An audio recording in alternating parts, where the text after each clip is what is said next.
Vai, tudo bem, Boff? Boa noite. Começar pelo Boff aqui, Boa noite, porque gente. aqui é tempo de casa e contribuição para a humanidade é hierarquia na hora de chamar para dar o boa noite. Professor Leonardo Boff, dê sua boa noite para o pessoal, porque a gente está muito feliz de tê-lo conosco num tema que eu sei que lhe é tão caro. Bom, boa noite a todos e a todas que nos acompanham, mas especialmente para o Eduardo, e quero agradecer muito essa iniciativa, ele sempre é inventivo, ele é extremamente criativo, inventa coisas que a gente nem espera, e trouxe essa aula maravilhosa.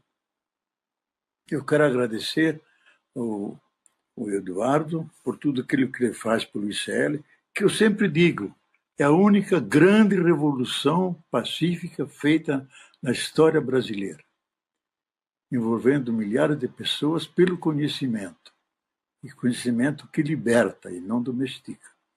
Olha, Eduardo, eu me senti muito identificado com o professor McFernos, porque há anos que eu venho acompanhando essa coisa, eu me dedico à ecologia desde os anos 80, participei do grupo que elaborou a Carta da Terra, sob a orientação do Gorbachev, e eu, pelos dados, eu penso como ele, porque os dados que a gente tem, que eu leio, estudo, os cientistas dizem a ciência chegou atrasada.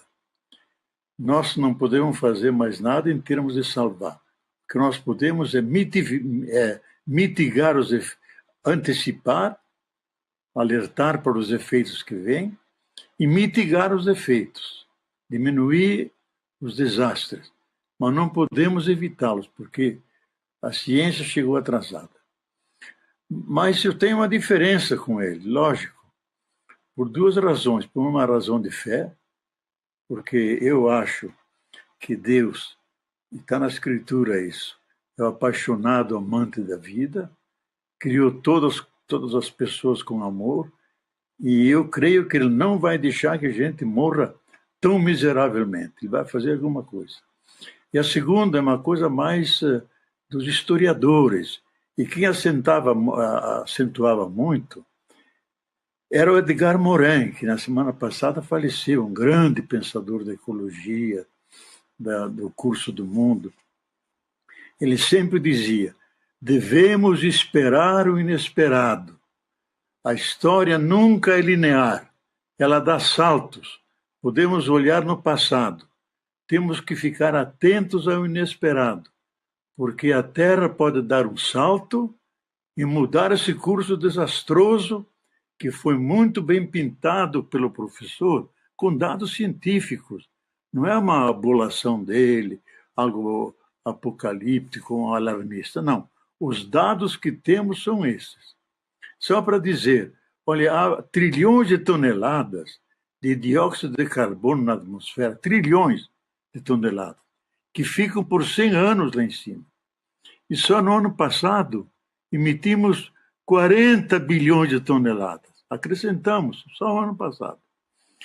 E metano, enxofre, dióxido de carbono, que é 28 vezes pior do que o dióxido de carbono. Só que ele fica 10 anos só. O dióxido de carbono fica pelo menos 100 anos. Então, a armadilha está montada. E a armadilha que não vem de fora por um meteoro rasante. Vem por causa da nossa agressão sistemática da natureza, pela nossa cegueira cognitiva, de não nos dar conta disso. Os grandes CEOs, os grandes diretores das empresas, não querem saber disso, porque eles têm aquela impulsão para o lucro imediato e explorando a natureza. Há dias atrás eu conversei com um cientista francês, ele me disse, Boff, o sistema capitalista é capaz de explorar a Terra a um ponto que ela fica inabitável para eles e para nós. E aí será o fim. Porque ele não consegue mudar a lógica dele. É como alguém que está habituado a tomar cana, toma cana e vai até morrer, sabe? Ou fumar, fuma até morrer. Então, Eu acho que a Terra vai dar um salto, porque a Terra é um organismo vivo. Ela nos deixou uma lição que nós até hoje não aprendemos, que foi o Covid-19.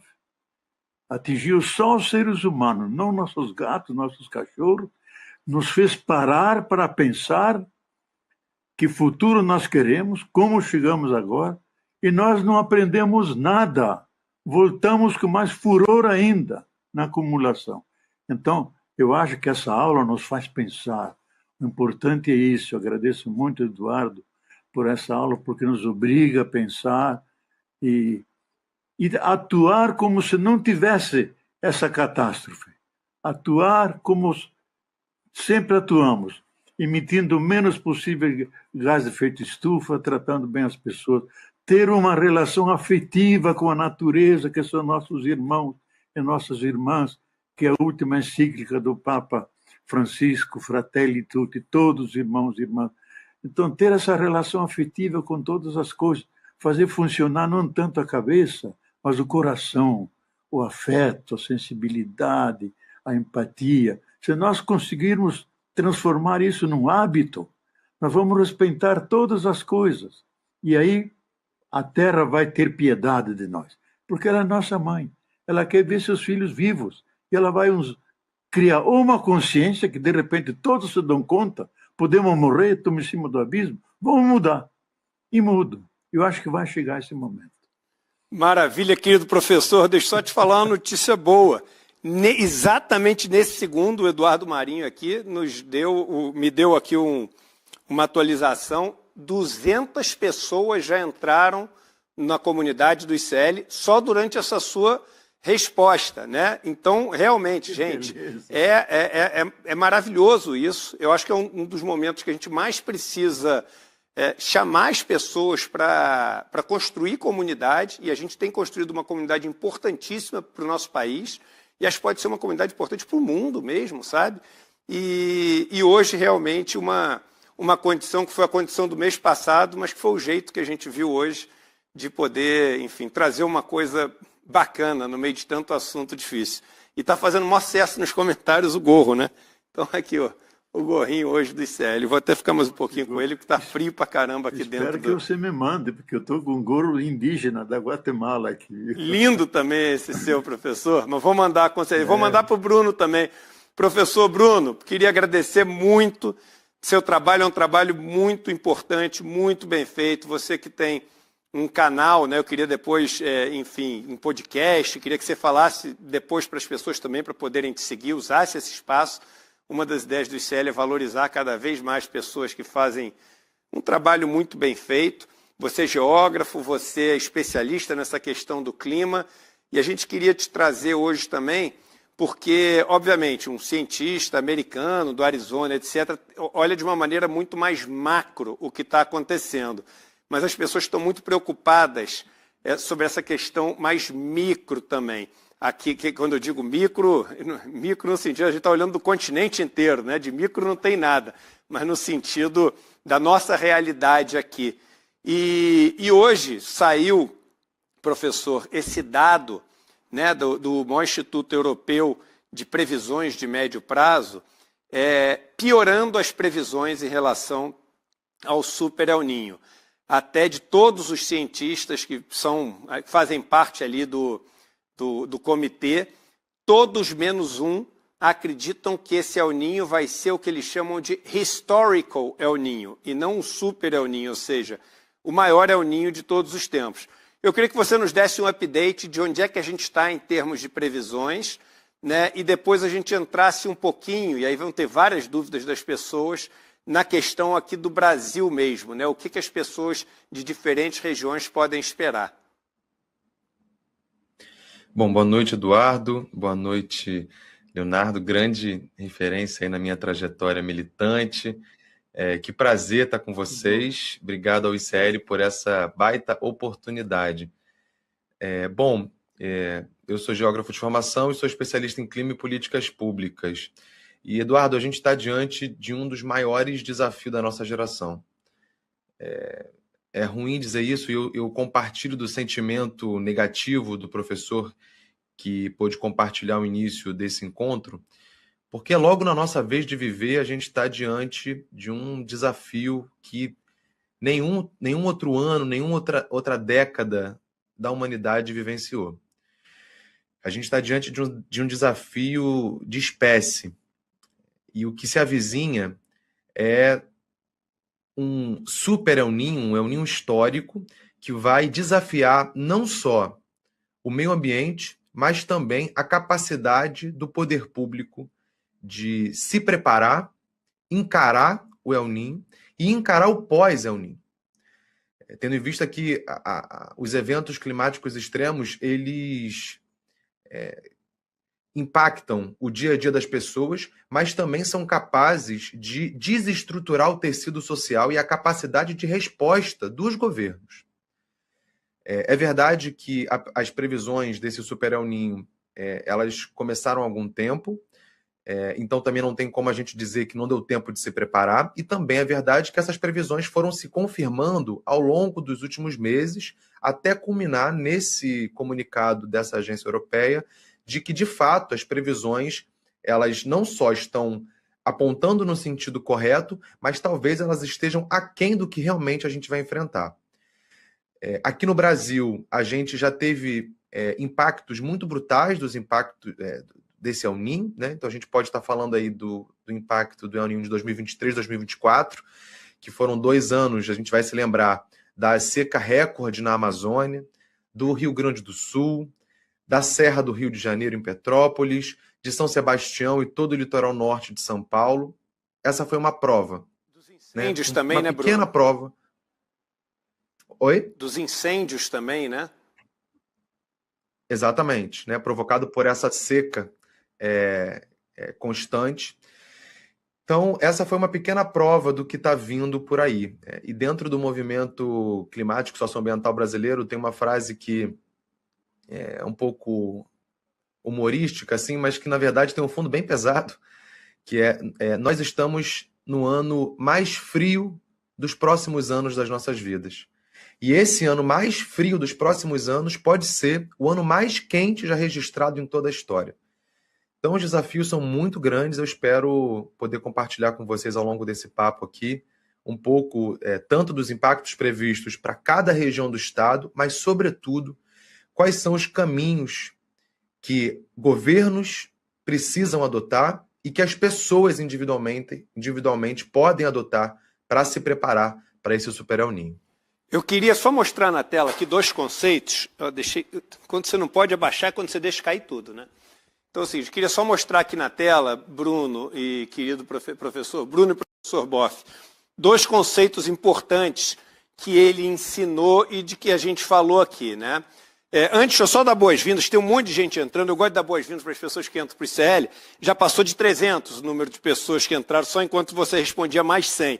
Então, Augusto César Rodrigues, Ismael Soares, Otávio Antonini, a Vânia Maria, o Everton Francisco, Maria Cristina, Luciana Sabino, Ângela Maria, Silvana Neuza, Juliana Nobre, Denise Maria, todos bem-vindos e bem-vindas ao ICL. Que bom vocês fazerem parte dessa comunidade e que incrível, se vocês já são da comunidade, aproveitando essa condição que a gente fez para vocês ficarem para sempre na comunidade e que todo mundo, sabe, no lar de vocês, às vezes na empresa de vocês, que às vezes pequenas empresas fazem uma assinatura do ICL para todo mundo poder aprender Excel, PowerPoint, os cursos que a gente tem. Que bom que vocês vão ter acesso a todo esse conhecimento para sempre. Mas deixa eu trazer aqui 2 dados que a gente está falando. Primeiro, esse gráfico, né, dos dados que saíram hoje.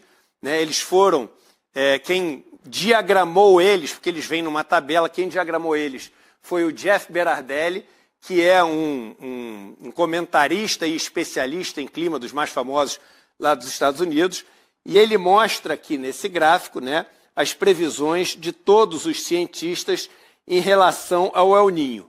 Se a temperatura está entre 0,5 grau e 1 grau acima da média, a temperatura ali do oceano nessa região, ele é considerado um El Niño fraco. Entre 1 grau e 1,5 grau, moderado, 1,5 grau e 2 graus strong, quer dizer, forte. Entre 2 e 3, um intervalo bem grande, é o super. Isso aqui é o histórico. Histórico quer dizer que nunca aconteceu antes. quase todos dizem que vai ser histórico. E aí, o outro ponto, que é um ponto muito polêmico e controverso, do que o professor Macpherson falou para a gente, e eu queria só explicar para vocês por que ele é assustador, e a gente tem que torcer para os cientistas, e são cientistas que têm trabalhos verificados por pares, a gente tem que torcer para eles estarem errados. Porque o quê? Coloca na tela, por favor, o outro estudo para poder explicar. Isso aqui é o seguinte, desde 1800, ali mais ou menos, quando você tem a Revolução Industrial e começa a ter uma queima de combustíveis fósseis muito grande, você tem dois efeitos simultâneos. Alguns gases são gases que ficam na atmosfera e funcionam como se fosse um cobertor, né? Então, a luz do Sol entra, aquece a Terra e os oceanos, e quando aquece, o calor sai. Esse cobertor não deixa o calor sair, ele fica preso ali entre esse cobertor dos gases poluentes e a atmosfera que liberou esse calor. É o mesmo efeito do cobertor que a gente usa para dormir. O cobertor não é o cobertor que esquenta o ar, né? O cobertor mantém o calor do nosso corpo, ali em torno de 36 graus Celsius, e o nosso calor emitido pelo corpo fica ali entre o cobertor e a gente, por isso que a gente sente uma sensação de estar quente. É isso que esses gases fazem. Mas junto com esses gases que aquecem a atmosfera, existem gases também, que são esses outros gases, né, que são os aerosóis, que não deixam, que são os aerosóis, que não deixam a luz do Sol entrar. Então, esses outros gases resfriam a atmosfera. O que acontece? Os dois são emitidos juntos quando você queima combustível fóssil. O efeito do que aquece é maior do que o efeito do que esfria. Então, se você pega o que esfria, que é a linha azul, e o que aquece, que é a linha vermelha, o somatório dos dois dá uma linha positiva. Então, você vai aumentando o aquecimento do planeta. Qual é o problema? O problema é um problema temporal, um problema de tempo. Enquanto esses gases do efeito estufa, que são o cobertor da atmosfera, eles podem ficar no ar até por séculos. Esses aqui, que são os aerosóis, quando a gente para de emitir a poluição, eles podem se dissipar em questão de semanas e, às vezes, simplesmente meses. Um fica durante séculos, o outro durante meses. Então, o que acontece? O cobertor, ele vai continuar aumentando. Por que vai continuar aumentando? Porque a gente está ainda acumulando essa poluição que a gente emite, mesmo que seja menor do que nos anos anteriores, com a outra que não saiu. Agora, o espelho que rebate, ele volta muito rápido. Então, ele começa a acelerar esse aquecimento. Em outras palavras, que foi o que ele falou. E essa é a coisa mais preocupante. Se a gente continuar queimando combustível fóssil, vai aquecer. Se a gente simplesmente parar de poluir sem nenhuma estratégia, sem nenhum tipo de transição, sem entender como fazer isso, isso pode acelerar esse movimento, e quanto mais rápido e abrupto for o movimento, menos a gente pode se preparar.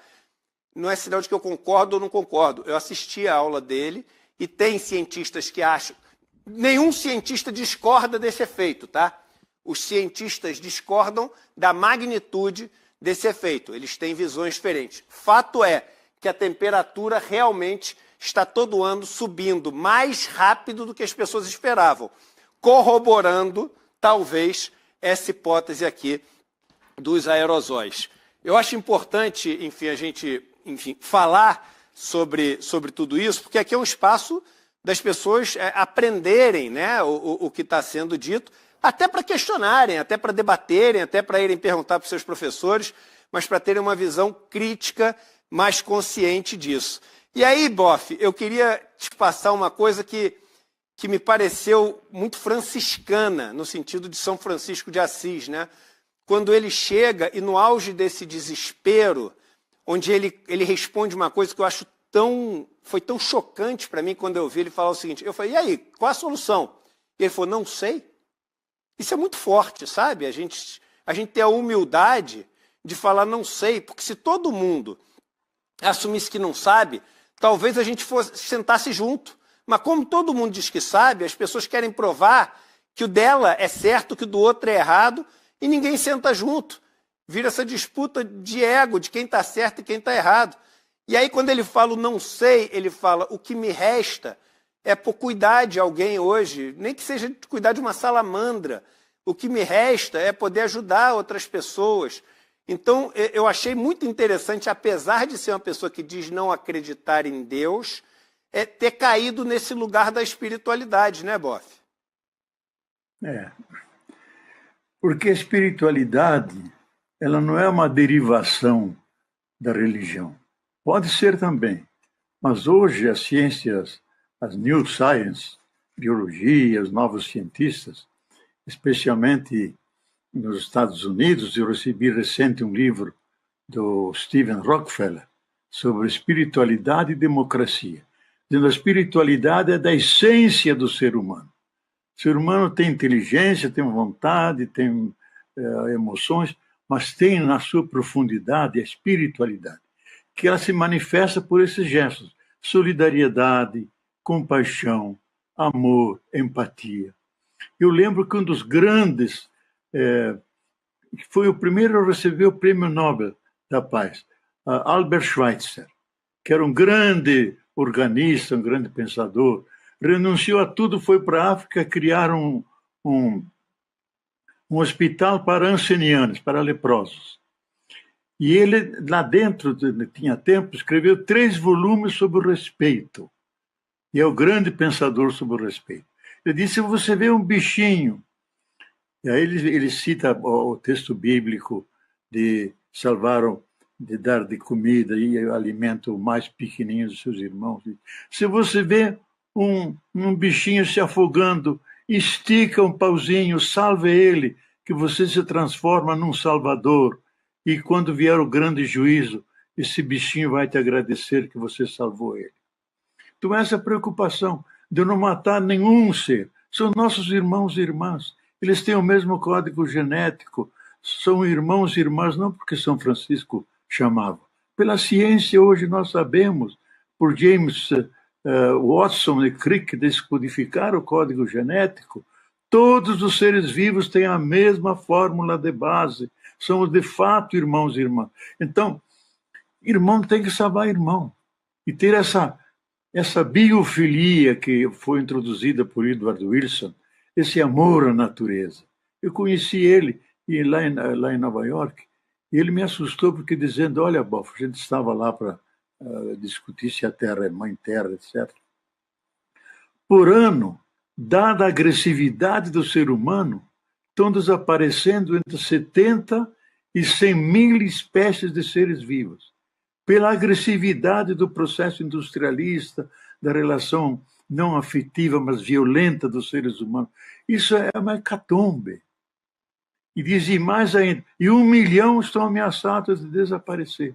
Então, se nós tivermos esse amor, essa biofilia, esse amor à natureza, essa relação de afeto com todas as coisas, não matar nada, não queimar nada, conviver com ele, realmente como irmãos e irmãs, nós estamos criando um tsunami de energia que, de repente, ela rompe tudo, nós mudamos de consciência e nos salvaremos. Porque vamos cuidar da casa comum, dos demais irmãos e irmãs e de todos nós entre nós. Maravilha, olha só, já são mais de 400 pessoas inscritas, então as vagas, que são 2.000 nessa condição, 1/5 das vagas já foi embora em questão de 15 minutos aqui de conversa, tá? Então é aquilo que eu falei, essa condição é uma condição que deve ir muito rápido. A gente está falando de, por mês, um valor mais barato do que assinar todos esses produtos, só que você só paga durante 1 ano e depois tem para sempre acesso à revista digital, ao nosso streaming de documentários, ao Kids, que vai entrar daqui a pouco, aos cursos do ICL, aos e-books, e além disso ganha todos esses prêmios, esses presentes que a gente separou para vocês em casa, incluindo esse gorrinho bacana aqui, que, pô, é mó barato. Então, é a chance, o QR Code está aqui debaixo de mim, aqui no meu dedo, aqui, ó, com os 15 dias de garantia incondicional e total. Bruno, vamos entrar um pouco nos específicos. Eu tenho recebido muito esses dias, talvez até por conta dessas semanas, que foram semanas de temperaturas bem mais severas na parte sul do país. Eu tenho recebido muito perguntas de pessoas do sul que viveram aquela catástrofe climática de Porto Alegre, do interior, onde eu até estive visitando com o Frei Sérgio, depois de vir cenário de terra arrasada. Eles estão falando o seguinte: tem risco de ser pior do que aquilo? Segundo as previsões, e até pelo gráfico que você mostrou anteriormente, Eduardo, existe a probabilidade. A gente não pode dar certeza, mas existe a probabilidade. A gente está falando que o El Niño é um fenômeno que provoca uma alteração no funcionamento da atmosfera que, por consequência, altera a forma como ela se comporta, e o Brasil, como é um país continental, isso tem impactos diferenciados em cada região do Brasil. Vamos começar pela região sul. A previsão, quando existe El Niño, é que aconteça mais chuvas, mais fortes, ciclones, e isso, obviamente, tem um impacto em enchentes e deslizamentos de terra. Então, é muito importante que o poder público avance na elaboração de planos de contingência e reconstrução. Se a gente for observar a tragédia que aconteceu alguns anos atrás, a previsão do impacto da destruição foi cerca de 90 bilhões de reais. Isso é um valor assustadoramente alto, que nem se a gente somasse as prefeituras dos municípios que foram impactados, esse recurso não consegue ser viabilizado. Então, para a gente não ter que gastar dinheiro reconstruindo o que foi destruído, é preciso que a gente tenha planos bem detalhados e bem específicos, com responsabilidades nítidas das prefeituras e dos governos do Estado. É importante também dizer que esse poder público precisa lançar mão de sistemas de alerta antecipado. Então, a gente está falando aqui daquelas mensagens que as pessoas recebem da Defesa Civil via SMS. A gente está falando aqui, por exemplo, de mensagens no WhatsApp e até em parcerias com o próprio CEMADEM, que é o Centro de Monitoramento de Desastres Naturais. Os governos têm que lançar mão de treinamentos das comunidades periféricas em áreas de encosta para evacuação coordenada. Existe dentro do sistema de defesa civil um núcleo chamado Núcleo de Proteção e Defesa Civil Comunitária, os NUPDECs, que são fundamentais, é um elo fundamental para a garantia da proteção das pessoas, que nada mais é do que a defesa civil ensinar as pessoas nos territórios como elas podem se comportar diante das diversas tragédias previstas. A gente está falando também aqui de dragagens de rios, desassoreamento de canais e manutenção de bombas de drenagem. Isso aconteceu no Rio de Janeiro há algum tempo atrás, em que, em Duque de Caxias, a prefeitura não fez a manutenção das bombas que sugavam a água de uma área alagadiça e jogava isso na Baía de Guanabara. O que aconteceu foi que toda essa região anterior a essa bomba ficou alagada por uma ausência de manutenção. Se a gente for observar a região sudeste e a região centro-oeste, os impactos previstos são de fortes ondas de calor e baixa umidade.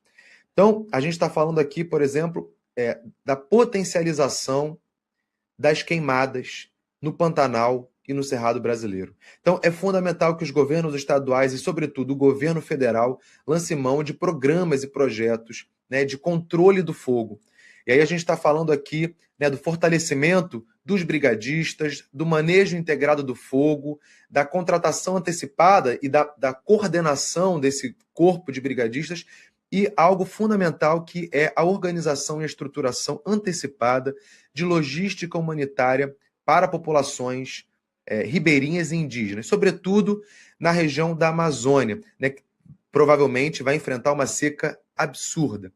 Então a gente está falando aqui da criação de, por exemplo, estoques regulares de água potável, de preparação de cestas básicas e de medicamentos que precisam estar posicionadas estrategicamente já próximos a essas comunidades. Tendo em vista que a gente viu alguns anos atrás, no último El Niño, os rios totalmente secos. Então, como é que você vai fazer chegar, depois que o rio secou, como é que você vai fazer chegar alimento e comida nessas comunidades? Isso precisa ter um planejamento anterior. E na região Nordeste, a previsão também é de uma seca bastante intensa. E aqui, a gente sabe que existe na região Nordeste do Brasil aquele esquema, né, dos velhos coronéis, do controle da água, do controle dos carros-pipa. Então, aquilo que você comentou também durante a entrevista com o professor Macpherson, né, do oportunismo de certos políticos de utilizarem o estado de calamidade que não precisa de licitação para aumentarem suas taxas de lucro, para ganharem dinheiro em cima da tragédia, a gente também pode presenciar isso, né, na seca que acometerá a região Nordeste. Então a gente está falando aqui, por exemplo, do fortalecimento da política brasileira que já existe, a referência mundial das cisternas. Isso precisa avançar. Certo a gente vai enfrentar os próximos meses algo que a gente provavelmente não viu ainda, né? E o que eu recomendaria às pessoas individualmente fazerem? Primeiro, cadastrar o seu telefone no SMS da Defesa Civil. Basta enviar o seu CEP para 40199. E a partir desse momento que você fizer esse cadastro na Defesa Civil, sempre que a Defesa Civil do seu estado ou do seu município emitir uma alerta, você vai receber no seu telefone esse SMS. Além disso, em regiões que a gente está falando de seca e onda de calor extrema, a gente precisa estimular as pessoas que bebam bastante água, mesmo sem sentir sede, que umidifiquem os ambientes com bacias de água, toalhas molhadas ou até os umidificadores. A gente tem que pedir para as pessoas e orientar as pessoas a não fazerem exercícios físicos ao ar livre entre 10 e 4 da tarde, né? 10 da manhã e 4 da tarde. E, por mais contraintuitivo que pareça, e também a depender da arquitetura da sua casa, né? Fechar as janelas durante o auge do calor. Manter refrigerado internamente, mas aqui a gente tem que fazer um pequeno último comentário, Eduardo. Quem é que pode comprar um ar-condicionado no Brasil? Quem é que pode comprar mais um ventilador no Brasil? Então, é muito importante que as pessoas nos territórios se organizem e criem, né, os seus mutirões de solidariedade. O brasileiro enfrenta as dificuldades da sobrevivência todos os dias e já sabe como fazer. Então é importante que a gente se cuide e cuide dos próximos, né? Sobretudo idosos e crianças, que são grupos de risco para ondas de calor. E eu queria fazer uma pergunta sobre essa questão política também para o Boff. Deixa eu só te dar boas-vindas, Boff, que a gente está quase batendo 500 pessoas entrando aqui no ICL. Então a gente já está falando de quase 1/4 das vagas preenchidas em 25 minutos aqui de conversa, né? Então, realmente, como eu falei, são vagas que devem ir muito rapidamente, essa do vitalício, que a gente especificamente abriu para hoje. Então, só dar boas-vindas para Laura Mayumi Takahashi, a Deise Dias, a Geni Maria, Marcos Antônio de Jesus, Luísa Carolina, Regina Maria, Dalci Valentim, Omar Mariano, Marise Pedalino, Jovita Marques, Noeli Alcarpe, aí tem o Manuel Carlos da Silva, Maria Terezinha, José Jorge, Joaquim José Barbosa, Márcia Guerra Pereira, Eleonora Gonçalves e vários outros nomes. Bem-vindos todos vocês. O QR Code está aqui, ó, bem em cima do meu dedo aqui. É só apontar o celular para o QR Code, ganhar todos esses presentes aqui com 15 dias de garantia total, absoluta, né? Você não perde nenhum centavo se você não gostar e pedir seu reembolso. E com a possibilidade de, para sempre, ter acesso a tudo isso que a gente oferece. A gente está fazendo isso porque hoje é um dia para crescer de maneira relevante aqui na nossa comunidade. Seria incrível a gente conseguir, né, chegar perto de 1.000 pessoas hoje, imagina? Porque 1.000 pessoas que a gente tenha hoje, metade dessas vagas vão ser preenchidas.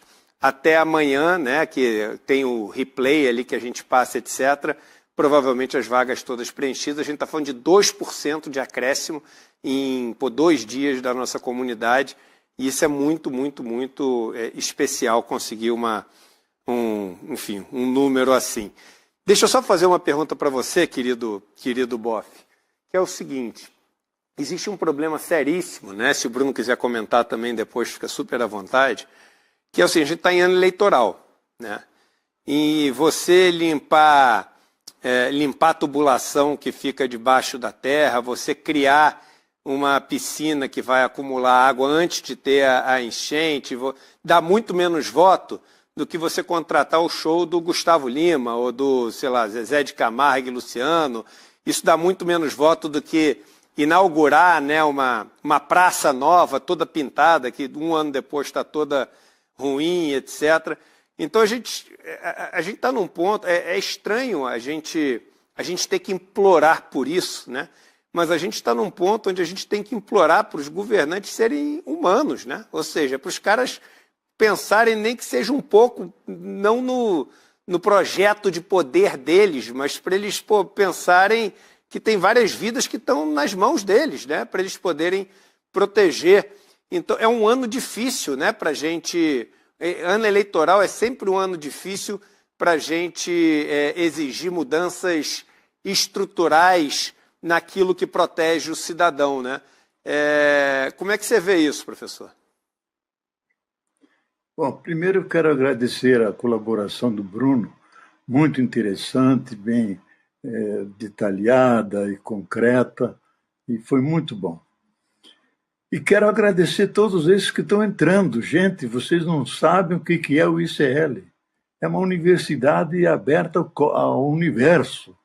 Todos os saberes por um preço irrisório, o preço de um sanduíche. Então, entrem, filhos, parentes, primos, todo mundo pode aprender. Eu tenho uma sobrinha que está aprendendo o chinês lá, porque diz agora o comércio vai crescer e vamos precisar de muitos tradutores. Eu vou aprender chinês. Eu acho, Eduardo, que falta uma consciência, sabe? A maioria não tem consciência da gravidade da situação que nós estamos vivendo ao nível global, especialmente no Brasil. Veja, quando passou aqui no Brasil o James Lovelock, que bolou essa teoria de Gaia e se impôs hoje na ciência, passou no Brasil. As páginas amarelas da Veja fez uma entrevista com ele. Ele diz que o Brasil, entre os países do mundo, é o que mais vai sofrer pelo aquecimento global, porque é um país inteiro de sol. Então, nós temos que ter consciência disso. E a consciência dos governantes tem que colocar a vida humana no centro, e não o embelezamento, porque nós estamos no limite de uma grande tragédia. Então, o bem comum deve prevalecer e criar aquelas condições e meios que favoreçam e que protejam a vida dos mais vulneráveis, crianças e idosos, mas de toda a população. Eu acho que criar reservas de água por todo lado, onde pudermos, vai ser fundamental, porque sem água a gente não vive. A água é um bem natural, é um bem essencial, um bem vital, insubstituível. A gente pode fazer greve de fome por 7, 8, 10, 13 dias, mas com água não. Depois de 5 dias você já evapora, você morre. Então, eu acho que a gente tem que obrigar os gestores a olhar a realidade, ver os fenômenos.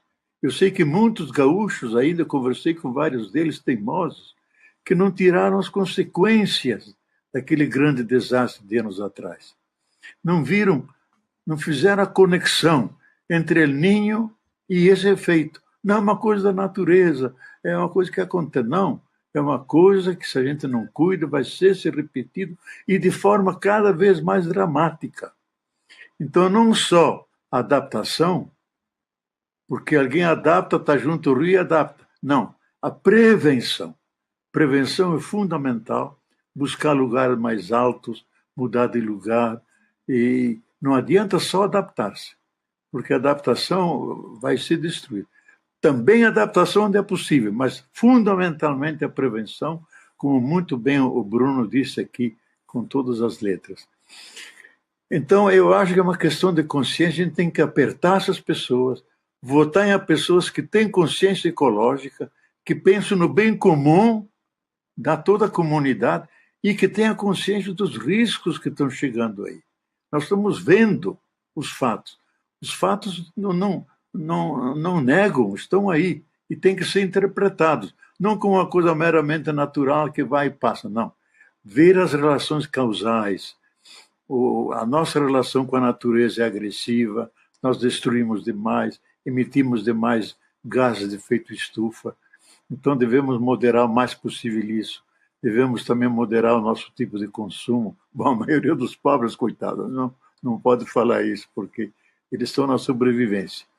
Mas tem uma relação profundamente comprometida com a realidade, afetivamente, não só com a cabeça, sabendo os dados. Está tudo no Google, mas no Google não está o sentimento, não está o compromisso, não está o amor, a simpatia com os outros. Isso nós temos que ter e votar naqueles políticos que têm esse sentimento e questioná-los quando eles vêm na comunidade. Como é que você vai enfrentar as graves consequências do calor que vem, ou do frio que vem, ou da seca? O que você sugere? Vamos discutir juntos. Não é que ele é um sábio que de cima para baixo dita. Ajuda, conversa com a comunidade, o povo é sábio, junto eles descobrem caminhos, um ajuda o outro. E obrigar a fazer reuniões de grupo do bairro, da rua, para eles juntos descobrirem maneiras de se defender. E obrigar ele a participar. Eu acho que isso que você está falando é importantíssimo, professor, em relação a essas questões, né, de mutirões e da gente dar a nossa própria contribuição. Eu acho que isso é muito importante também. Claro, né, ninguém deve tentar dar uma de herói. Isso é muito importante falar também, ou seja, eu estou vendo que tem aqui um galho que está em cima dos fios de alta tensão, então eu vou subir lá hoje, porque eu estou com medo desse galho cair, acabar com a luz, e eu vou cortar esse galho e vai se expor a um risco enorme de cair lá de cima, de tomar um choque, de morrer, etc. Então não é isso, né? Mas existem pequenas coisas que a gente pode fazer sim. Então, por exemplo, eu tenho um sítio aqui perto de São Paulo, e tinham algumas árvores mortas, podres mesmo, né? Sem folhas nenhumas e etc. E eram árvores que estavam ameaçando cair no rio ou cair ali em cima de uma das casas. Então a gente foi e podou esses galhos mortos todos que tinham.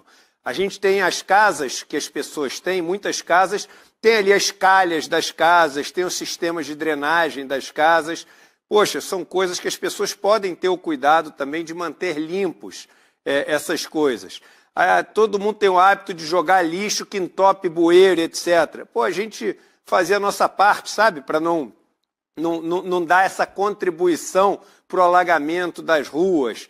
E, obviamente, isso não vai ser o que vai fazer a maior diferença. O nosso poder é pequeno. O poder grande tem uma Sabesp que poderia estar fazendo coisa, foi privatizada em São Paulo, e agora a única coisa que faz é explodir e ter vazamento para tudo que é lado.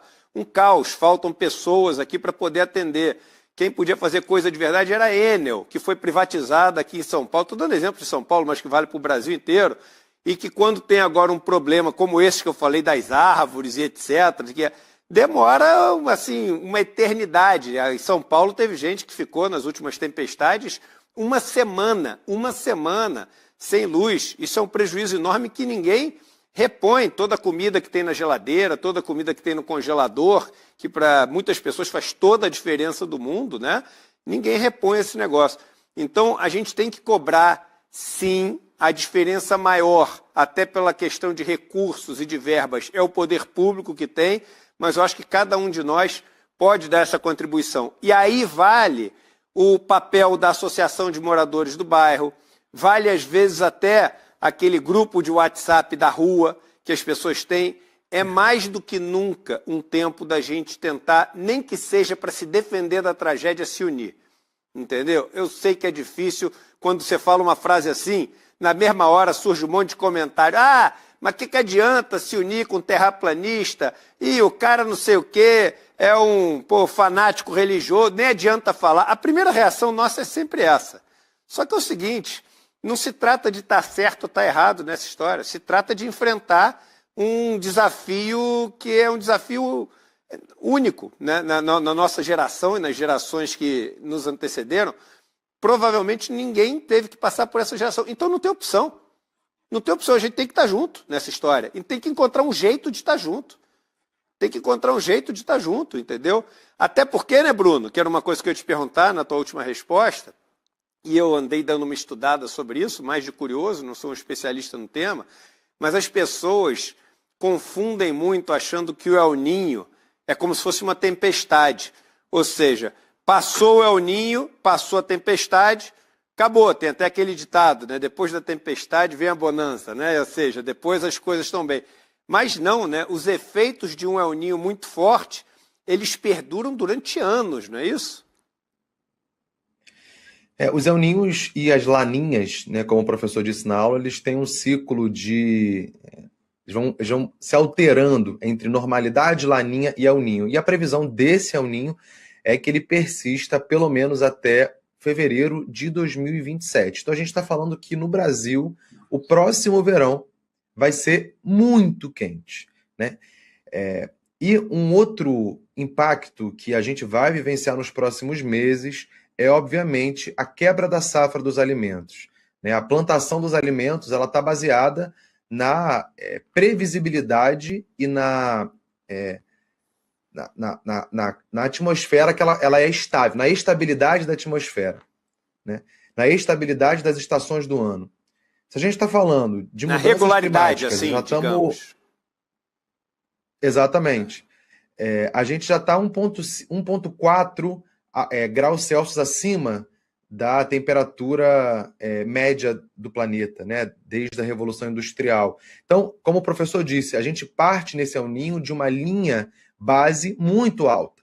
Então, a atmosfera vai ficar mais instável, a gente tem a possibilidade de quebra da safra dos alimentos, e a gente sabe que existem safras importantes para a colheita brasileira nos próximos meses. Então, a gente está falando aqui de um impacto, sobretudo no agronegócio, esse agronegócio que desmata, que destrói e que encara a natureza como mera mercadoria, mas que não é ele que coloca comida na nossa mesa, é importante dizer, né? 70% da nossa alimentação vem da agricultura familiar, obviamente, essa agricultura familiar que recebe menos recursos, que está mais vulnerabilizada, ela também vai ser impactada por esse El Niño. Então, uma recomendação que eu faria a todas as pessoas que estão nos assistindo é que, nos próximos meses, façam pequenas compras a mais de alimentos não perecíveis para não ficar refém da oscilação de preços que vai acontecer nos próximos meses. Eu acho que é importante dizer também, respondendo a sua pergunta anterior para o Boff, né, os governantes brasileiros, né, o poder político brasileiro sempre teve as nossas vidas na mão. Isso há mais de 500 anos, né, desde antes do Brasil ser realmente Brasil, né, desde a época do período colonial, eles têm o poder das nossas vidas nas suas mãos. E a gente viu recentemente a votação da escala 6x1, como o poder político brasileiro foi incapaz de aprovar com tranquilidade uma proposta que melhora a vida das pessoas. Então, eu particularmente não tenho a ilusão de que a gente vai conseguir transformar o pensamento daqueles que estão lá, mas eu acho que a gente tem uma ferramenta muito potente e importante, que eu acho que se contrapõe, ou pelo menos dialoga um pouco com esse alarmismo que esse encontro como um todo pode gerar em algumas pessoas, que é a nossa melhor arma, né? Nosso melhor poder é ser coletivo, é ser comunidade. É ser comunidade aqui no ICL, né, como vocês têm anunciado, é ser comunidade nos territórios, é ser comunidade nos bairros e nas cidades para pressionar o poder público por ações que a gente sabe que não vão ser fáceis de arrancar. Não adianta nada vestir colete da Defesa Civil depois que a chuva alagou um bairro ou depois que a ausência de água secou um rio. É importante que essas ações sejam tomadas anteriormente. E a ciência vem avisando há alguns meses, não é como se ninguém soubesse de nada, né? Deixa eu até falar o seguinte, a gente está caminhando aqui para os últimos 15 minutos aí de conversa, né? Então, fica aqui um aviso para vocês aproveitarem essa condição que a gente está oferecendo hoje, tá? Para não perder essa condição. Entrar depois significa o risco de não ter mais essas vagas que a gente permitiu. E só lembrando para vocês o que a gente está oferecendo hoje. Desde do final do mês passado, a gente teve que promover um pequeno reajuste de preços no ICL. Por quê? Porque a gente está há 6 anos exatamente com o mesmo preço, mas saímos de 14 cursos para 300 cursos. Saímos de 30 pessoas trabalhando na empresa para 350 pessoas trabalhando na empresa. Era impossível, tivemos meses de prejuízo no começo desse ano, então a gente teve que fazer um mínimo reajuste. Mas para ser justo com todo mundo, né, a gente falou, olha, vamos dar uma chance de vocês poderem entrar no ICL nessas condições, aliás, melhor do que nessas condições, e ficar para sempre aqui. Por quê? Porque a gente quer ser legal com quem até hoje fez a gente poder existir, que são vocês. Então a gente criou essa condição para o mês passado e hoje, excepcionalmente, para essa aula, até por causa do tema dessa aula, foi um pedido meu para a gente poder replicar a condição do mês passado e dando todos esses presentes aqui que estão aqui embaixo especiais, a assinatura da revista Liberta Digital para sempre, o livro do professor Boff, Sustentabilidade e Cuidado, eu tenho a honra de prefaciar, aqui o livro do Ailton Krenak, o livro que é de várias pessoas comentando a aula do Noam Chomsky e a aula transcrita, e esse cadê? E o bonezinho aqui, o gorrinho, que é o sucesso geral aqui no ICL, todo mundo está querendo ter um ali nos bastidores ali, e vai ter, né? Porque quando a gente faz um negócio legal assim, a gente deixa a galera curtir, todo mundo curtir também, porque aqui a galera veste a camisa literalmente, a galera vem vestido com a camisa do ICL, é mó barato aqui. Então aproveitem, porque só vale exatamente garantido ao longo dessa aula, depois sujeito às condições e limites de vagas. O QR Code está aqui, desse lado aqui, ó, debaixo do meu dedo, só apontar o celular para o QR Code, ou entrar em icl.com.br e repito, durante 12 meses, a sua família inteira vai pagar R$ 146 por mês e nunca mais tem que pagar um centavo. Para todo mundo na sua família poder se formar falando inglês, francês, italiano, aprender a mexer no Excel, aprender a mexer no PowerPoint. Um curso desses, um curso de Excel no mercado custa R$ 2.500. Um curso de inteligência artificial, dependendo do curso, custa R$ 4.000. Uma mensalidade de uma universidade chega a custar R$ 7, 8 mil por mês. O que a gente está fazendo aqui é revolucionário. Mais de 5.000 aulas, uma inteligência artificial que ela é diferente das outras, é autoral e que valoriza os professores e dá autoria para eles, que leva vocês, você faz uma pergunta, ele te diz em qual minuto, qual segundo daquela aula tá, você clica e você vai para a aula específica para poder se aprofundar com aquele professor. Tudo isso aqui disponível para sempre para vocês. Hoje é a chance de vocês garantirem isso para vocês. Já são quase 550 pessoas que fizeram e vamos ver quantas fazem ao longo desses próximos 15 minutos que a gente tem aqui. Professor Boff, eu queria que você falasse para a gente um pouco, porque nessas horas é importante a gente lembrar, né, até para não deixar que as coisas não sirvam de lição para a gente, do que você aprendeu com a tragédia de Petrópolis, que você acompanhou tão de perto. Olha, em Petrópolis, a geografia de Petrópolis é toda montanhosa e com muitas florestas ainda, atlântica. E de 10 em 10 anos tem um grande desastre.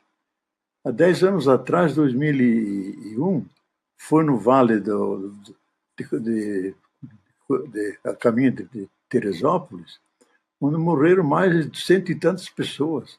Todo aquele vale veio abaixo, arrasou todas as casas. E lá moravam as pessoas mais ricas do Rio, tinham suas mansões lá e tudo.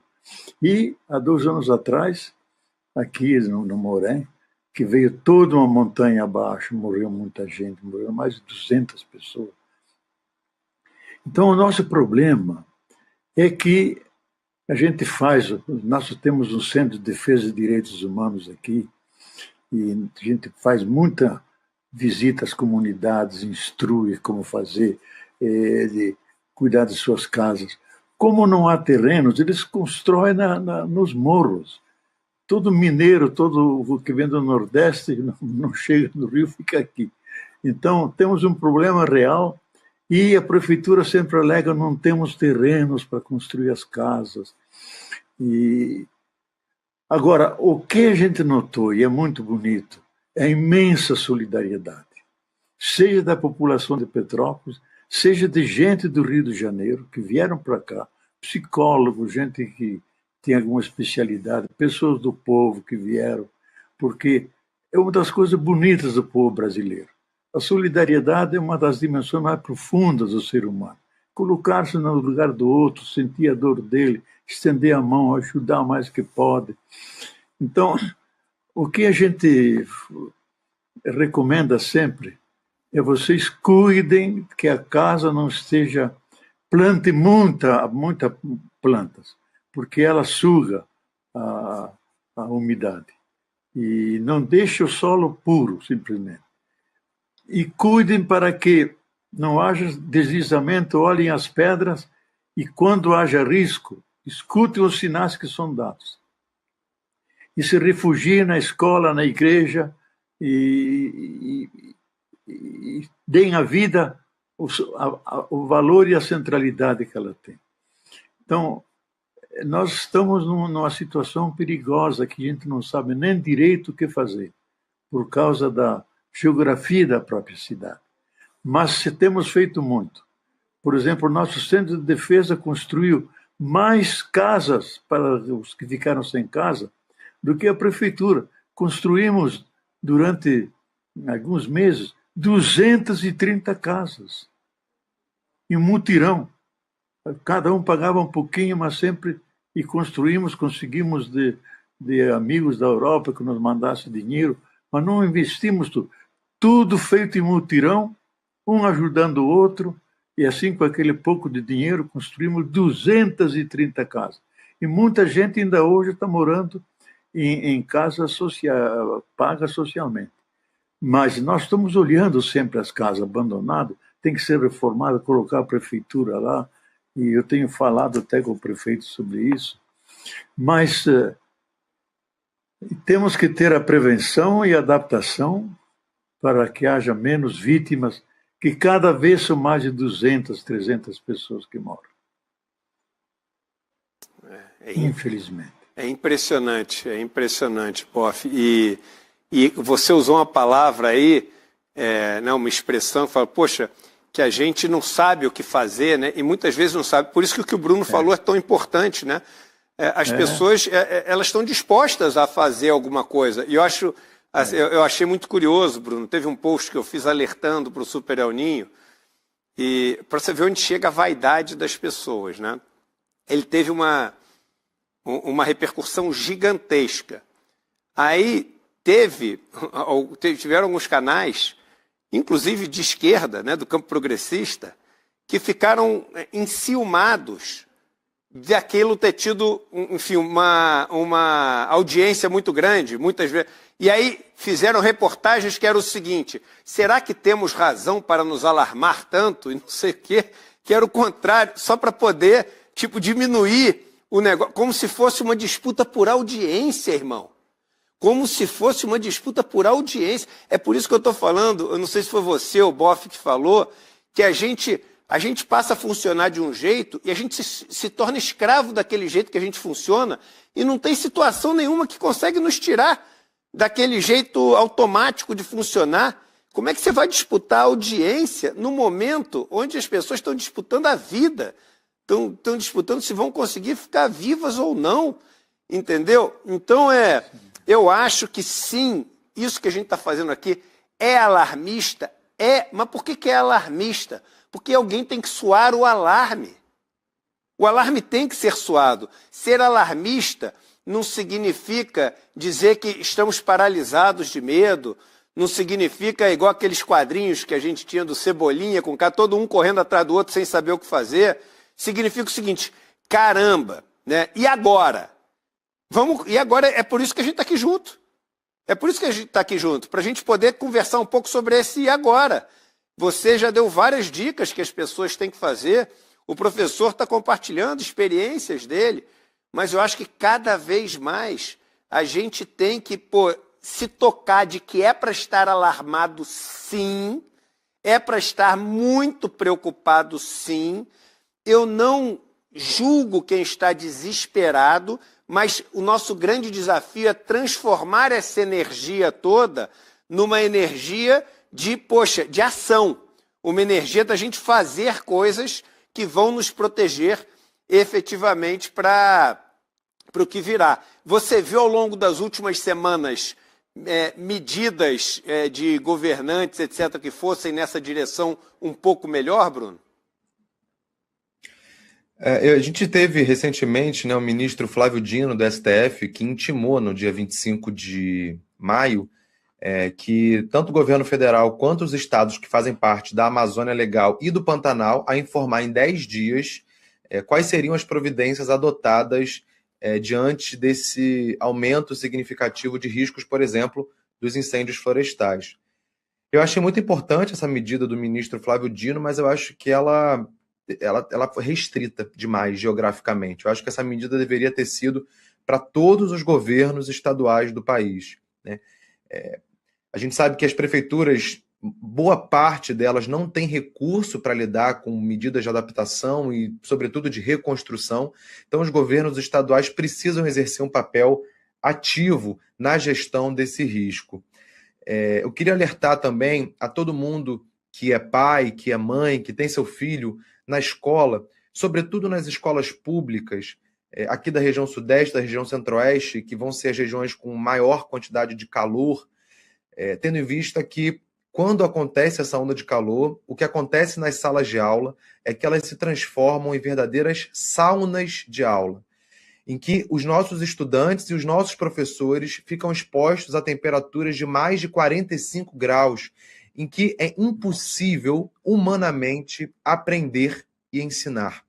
E o que aconteceu aqui no Rio de Janeiro durante a última onda de calor, no início do ano passado, foi que o governo do estado, como medida de encarar essa onda de calor, reduziu a jornada de aula desses alunos. Então, eles entravam às 7 da manhã e saíam às 10, ao invés de sair meio-dia, porque a escola não conseguia garantir temperatura adequada para o processo de ensino-aprendizagem. Então, a solução do governo do estado foi aumentar ainda mais o fosso que separa a educação pública da educação privada, aumentar ainda mais o fosso que separa o estudante da rede pública do estudante da rede privada, porque ele é incapaz de climatizar, por exemplo, as salas de aula e as escolas. Então, esse é um alerta muito importante para os pais e responsáveis pressionarem as secretarias de educação, pressionarem os governos e as prefeituras por adaptação nas escolas. Em relação à moradia, no Brasil existe mais gente sem casa do que casa sem gente.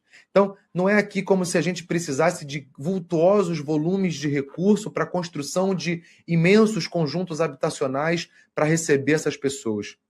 O que a gente precisa, na verdade, é de um grande programa de requalificação urbana em que os imóveis que não estão sendo utilizados sejam disponibilizados para habitação de interesse social.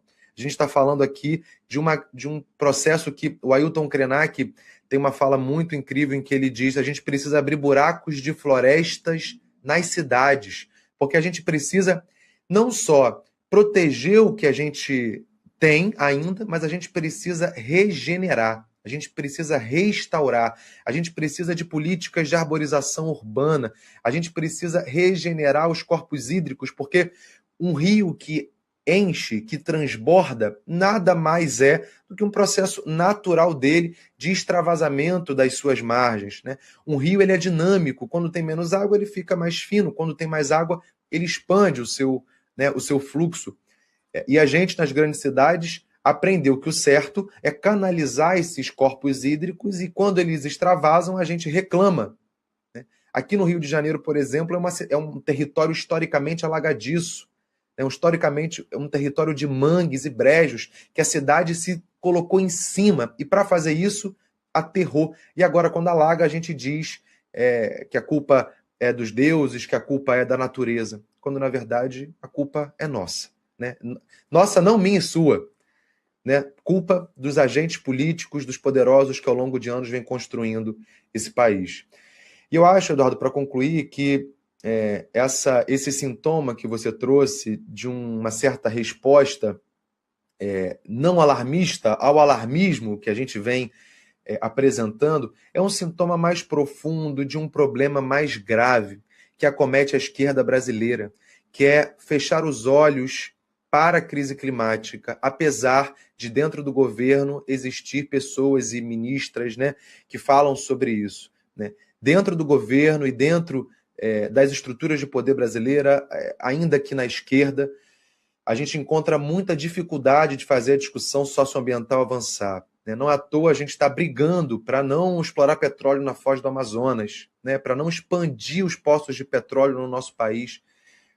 E um relato a partir desse estado, que é o Rio de Janeiro, que produz cerca de 80% do petróleo brasileiro, ao mesmo tempo que é o estado em que mais pessoas morreram por conta da crise climática, o recado não vale a pena.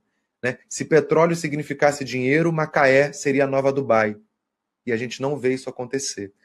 Então, o recado que eu tenho para deixar para todo mundo é que esse alarmismo não paralise, né? Que esse alarmismo instigue, que esse alarmismo se transforme em indignação coletiva e organizada para pressionar o poder público e para se organizar com os seus, nos seus territórios.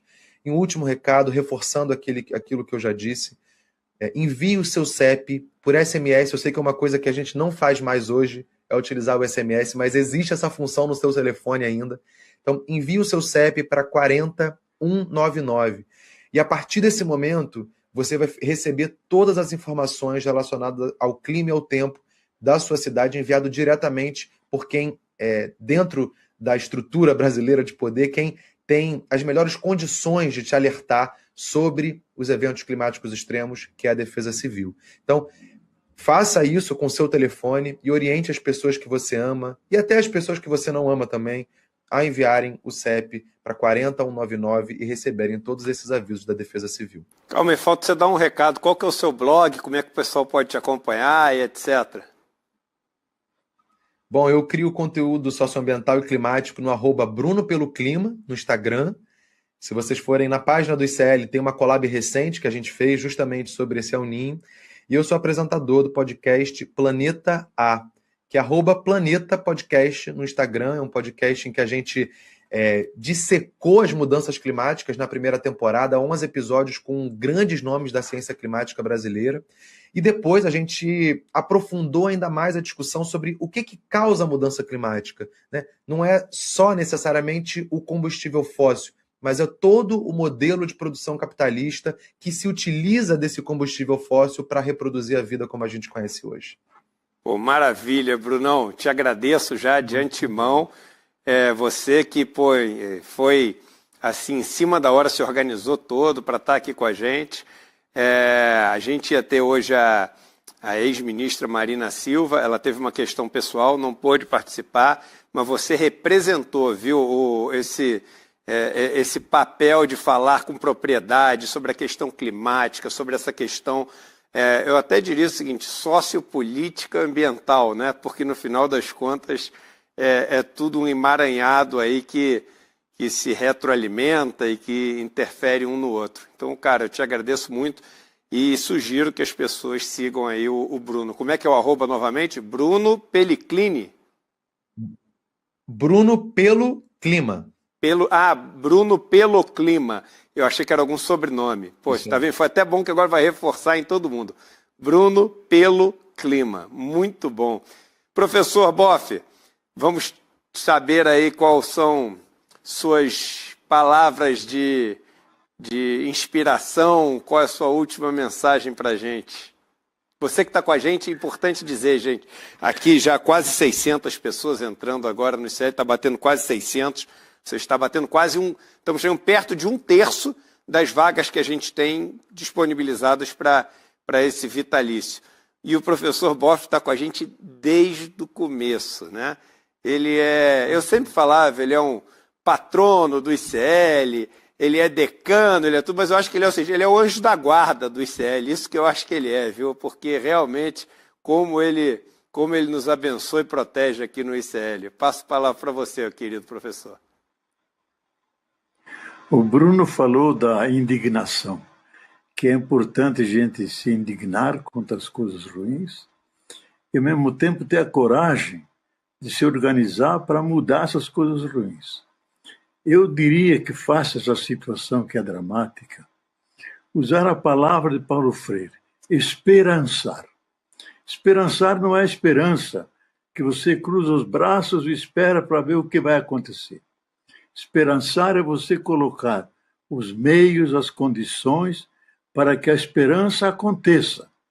E por isso tem que se organizar, tem que conversar, tem que criar os grupos. E aí sim, você pode criar as defesas necessárias face a um desastre iminente. Então, nunca perder o esperançar. Isto é, a esperança ativa que se organiza e aqui eu acho que vale a pena uma palavra de espiritualidade, sabe? Porque nós estamos sobre o arco-íris da graça de Deus, que nunca nos abandona. Sei que o povo brasileiro é muito religioso e é uma energia poderosa a espiritualidade, porque ela nos faz mais sensíveis ao outro, mais solidários, mais cooperativos e entregar nossas vidas a alguém que é maior do que nós, mas que está presente aqui nos ajudando para que as coisas deem certo, porque o Deus é Deus da vida e não da morte. E Ele quer que seus filhos tenham muita vida em abundância e que não coloquemos essa vida em risco. Então nós temos que nos organizar, o Bruno disse muito bem, a partir das bases embaixo, os grupos de bairro, de WhatsApp, os meios que nós temos de comunicação, o importante é estarmos juntos, porque um fraco mais um fraco não são dois fracos, é um forte, porque a união faz a força. Então, trabalhem desde baixo e cobrem das autoridades tudo que elas podem dar, porque não podemos pedir nada dela, temos que exigir dela, porque elas são os servidores do povo. E coloque à disposição todos os meios possíveis para que a vida seja preservada, que haja menos mortes e que a gente tenha alegria de estar juntos aqui nesse pequeno e belo planeta. Muito obrigado, professor. Lembrando que essa iniciativa de informar a população e de alertar a população em relação ao Super El Niño já resultou em 2 propostas de projeto de lei que foram feitas pela deputada federal Fernanda Melchiona, do Rio Grande do Sul, um projeto de lei que obriga, né, os governantes a fazerem planos.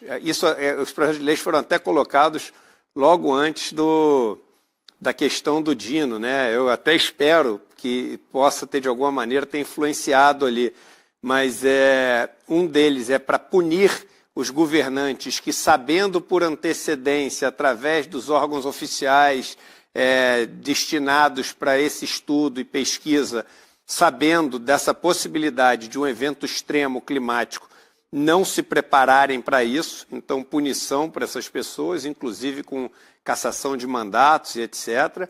E outro projeto de lei, que é um projeto de lei para punir, aumentar a punição dos governantes que se utilizarem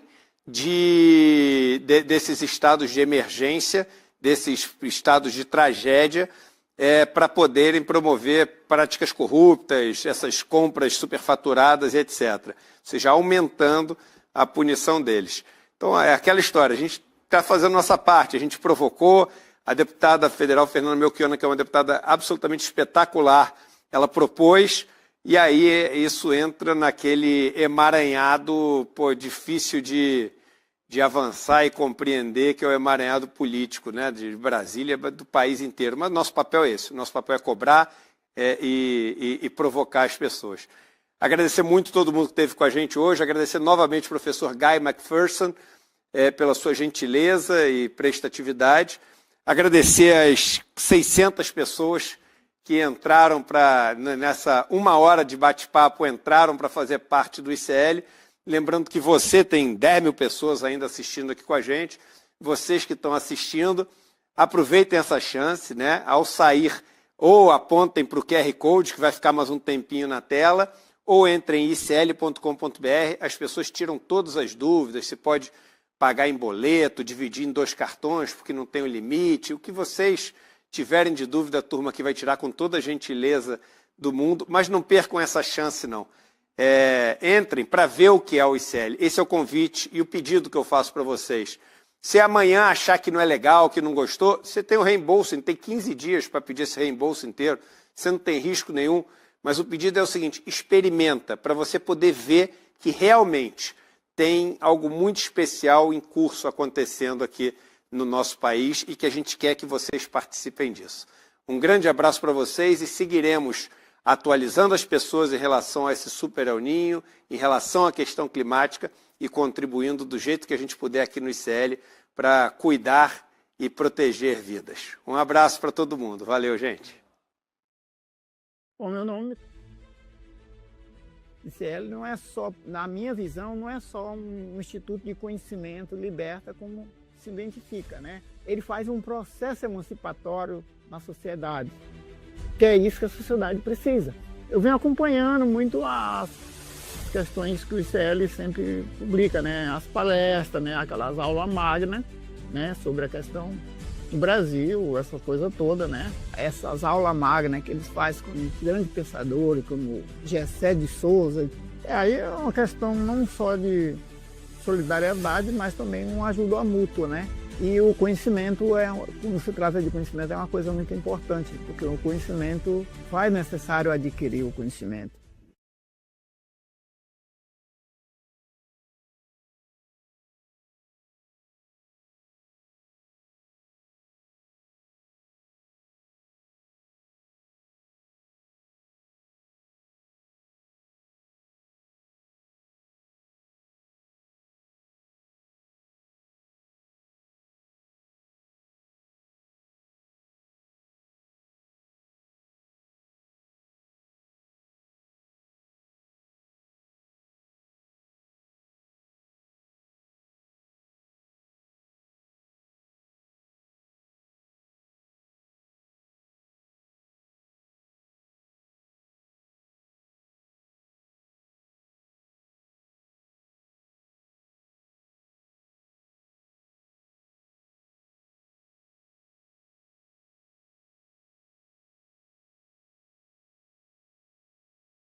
Thank